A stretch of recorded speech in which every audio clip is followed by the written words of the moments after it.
CPIMന്റെ ഗൃഹസന്ദർശന പരിപാടിക്ക് തുടക്കമായി. തദ്ദേശ തെരഞ്ഞെടുപ്പ് തോൽവിയിലെ പാഠങ്ങൾ ഉൾക്കൊണ്ട് തിരുത്തൽ നടപടി സ്വീകരിക്കുന്നതിൻ്റെ ഭാഗമായി മുതിർന്ന നേതാക്കൾ ഉൾപ്പെടെ വീടുകളിൽ എത്തി ജനാഭിപ്രായം തേടും.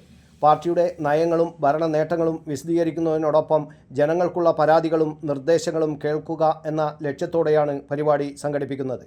ഗൃഹസന്ദർശന പരിപാടിയിൽ ജനങ്ങളിൽ നിന്നും മികച്ച പ്രതികരണമാണ് ലഭിക്കുന്നതെന്ന് CPIM general secretary MA baby പറഞ്ഞു. CPIMനും LDFനും ഈ ത്രിതല പഞ്ചായത്ത് തെരഞ്ഞെടുപ്പിൽ ഉദ്ദേശിച്ച തരത്തിലുള്ള വിജയമുണ്ടായില്ല. പല സ്ഥലത്തും തിരിച്ചടികളുണ്ടായി. ഉത്തരേന്ത്യയിലെ കാശ് കൊടുത്ത് വോട്ട് വാങ്ങുന്നത് പോലുള്ള വൃത്തികെട്ട ജനാധിപത്യ രീതി കേരളത്തിലേക്കും പ്രത്യേകിച്ച് തിരുവനന്തപുരത്തേക്കും RSS കൊണ്ടുവരികയാണ്. കോൺഗ്രസും UDFും മുസ്ലിം ലീഗും ഇത്തരത്തിൽ തന്നെയുള്ള പ്രവർത്തനങ്ങൾ പലയിടത്തും നടത്തിയിട്ടുണ്ട്. ഇതാണ് ഞങ്ങൾക്ക് പ്രാഥമികമായി കിട്ടിയിട്ടുള്ള വിവരം, MA ബേബി പറഞ്ഞു. സർക്കാരിനെതിരെയുള്ള ജനവികാരം തദ്ദേശ തെരഞ്ഞെടുപ്പിൽ ഉണ്ടായിട്ടില്ലെന്ന വിലയിരുത്തലിലാണ് സംസ്ഥാന നേതൃത്വം.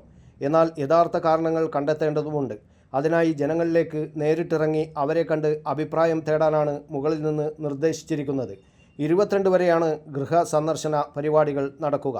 കേന്ദ്ര കമ്മിറ്റി അംഗങ്ങൾ മുതൽ ബ്രാഞ്ച് കമ്മിറ്റി അംഗങ്ങൾ വരെ വീടുകൾ കയറിയിറങ്ങും, ജനങ്ങളെ കാണും, അവരുമായി സംസാരിക്കും.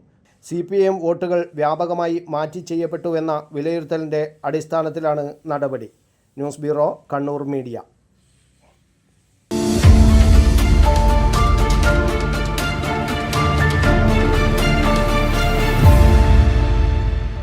വിവാഹ പർച്ചേസുകൾക്ക് കുറഞ്ഞ പണിക്കൂലിയിൽ സ്വർണം മുൻകൂട്ടി ബുക്ക് ചെയ്യാൻ അഡ്വാൻസ് ബുക്കിംഗ് സ്കീം. പണിക്കൂലിയിൽ 50% വരെ ഡിസ്കൗണ്ട് നേടാൻ മൈ ഗോൾഡ് സേവിംഗ് സ്കീം. പണിക്കൂലി ഒന്നുമില്ലാതെ സ്വർണ്ണാഭരണം സ്വന്തമാക്കാൻ ഗോൾഡൻ ബഡ് സ്കീം.